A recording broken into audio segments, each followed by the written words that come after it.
Hillsborough County is listed as the fourth most populous county in the state of Florida. Nearly 1,229,226 people have a place in Hillsborough they call home.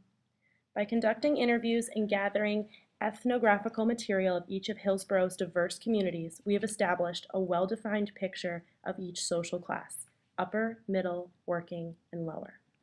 Our focus for this project took us through the world of business within these communities and how each was different from one another. These are their stories.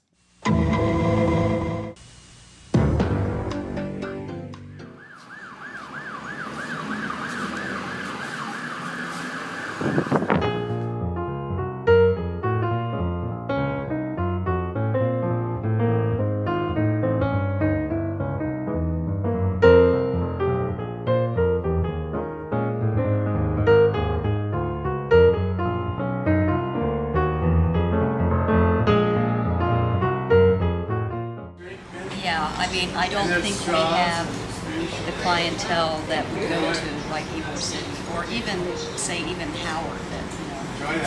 Do you get a lot of customers from like the Spanish community, or like what would you say is like the demographics mostly? Is it younger families? Is it Families? Every demographic shops in my store just because of the candy business. So I have, right? And all. I get couples. I get a lot of people that don't have. I get, seniors. We do have olders, yeah. Yeah, I get everything.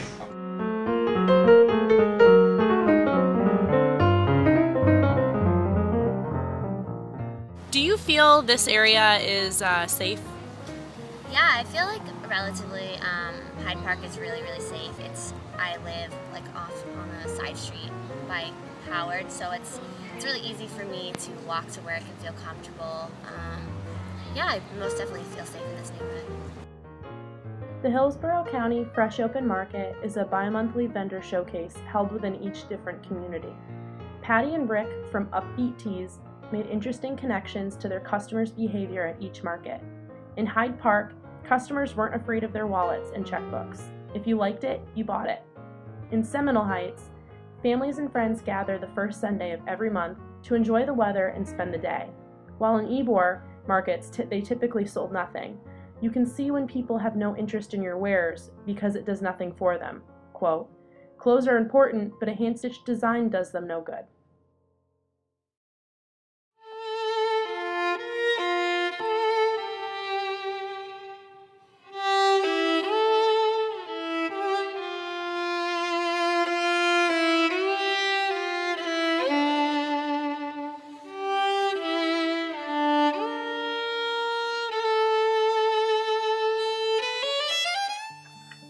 What would you consider the general social class of this neighborhood to be?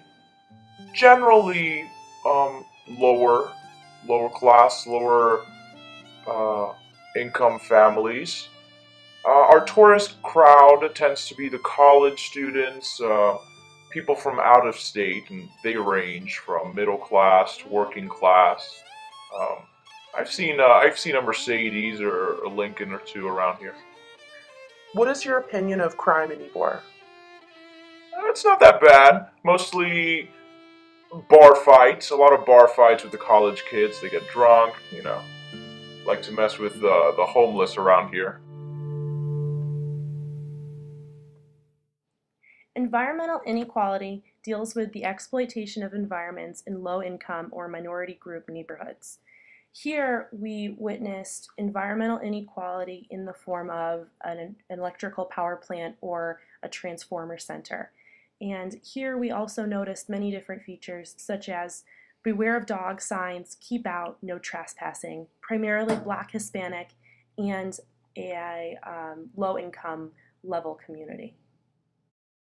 Ybor's businesses are among the most unique to the city. They offer a diverse range of products. We have gas stations, we have tobacco shops, we even have clubs and hookah bars. But crime in Ybor is more of a negative perception, as a majority occurs in specific areas, like the clubs. Since the recession, a lot of stores have left. Some are currently struggling. Thankfully for us, we've been doing pretty good. People like their tobaccos. first question we have is, how long have you lived and worked in this neighborhood? Actually, I don't live in the neighborhood, but I've worked here for about 3 years.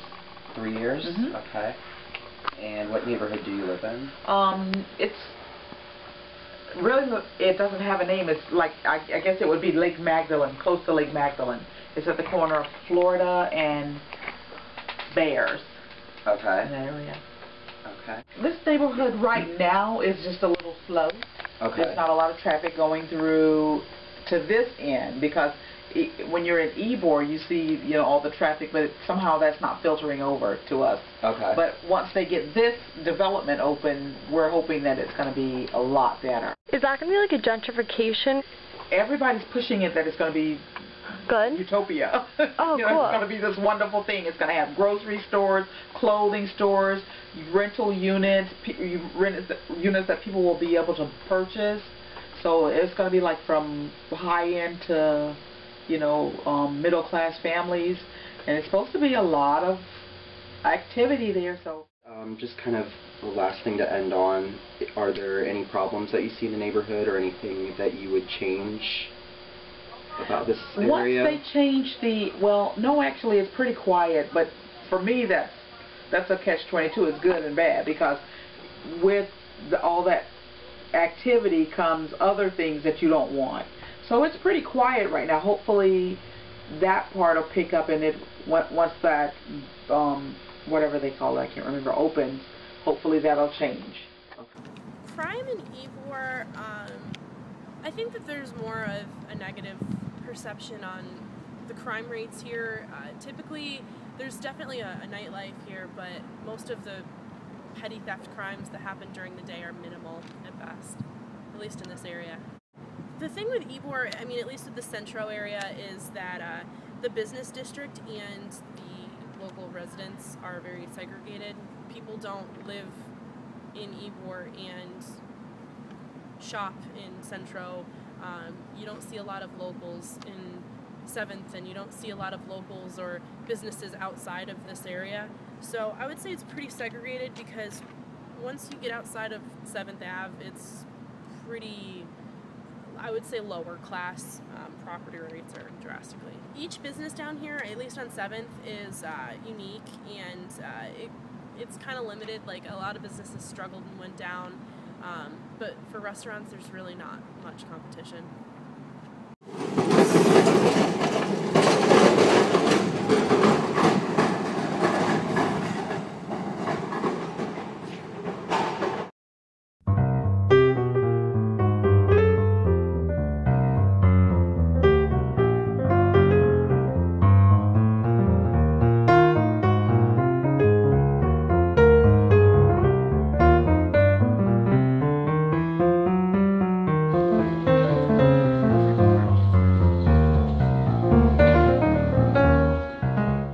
This area, it's very strange, because not only do you have like us and Publix, the primary grocery stores in the area, but you have the mom and pops. Like, there's all kinds of little mom and pop grocery places around here, and it's really just a small house that they sell groceries out of. And it's very competitive, because they have that personal relationship. They know families, and they know this, they know that. Regulars. Yeah, they have regulars, and and as far as what we do, I mean, and not just us, for what Publix does too.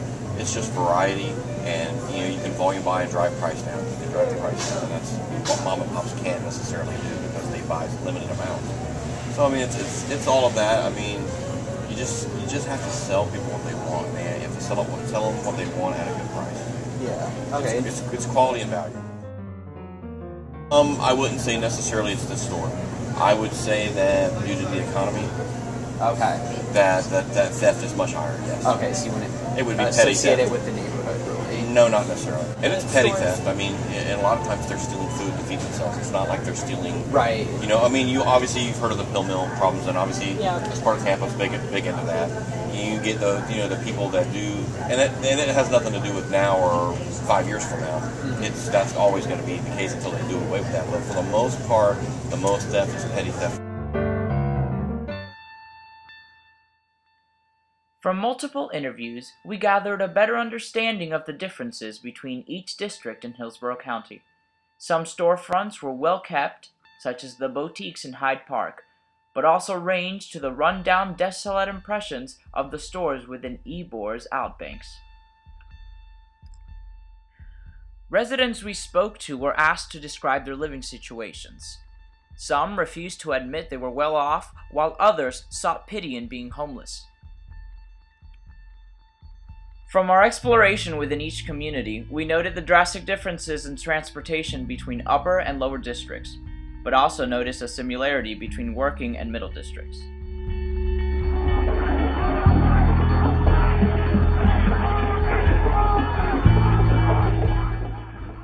Our project has further suggested that the Hillsborough County area has a growing upper and lower class, while the middle class continues to shrink.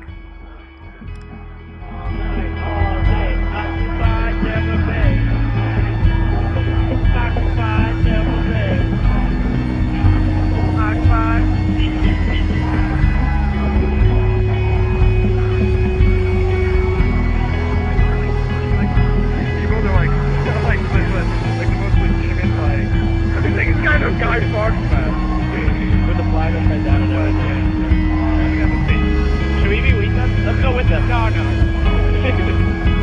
Let's be part of the crowd, man.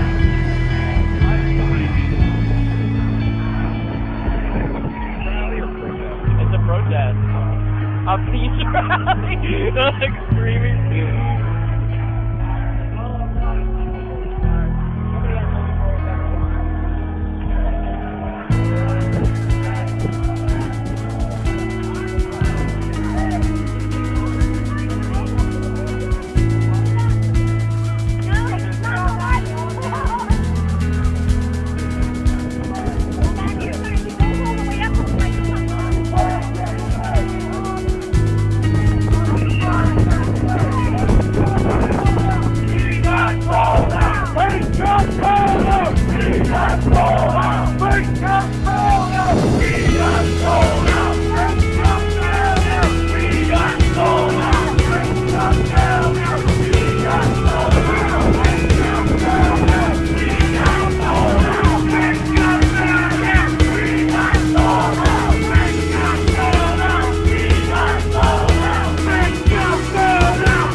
Did you get that window down?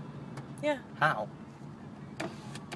It's been broken for like 4 months. How did your magic touch just fix my fucking car? I love you.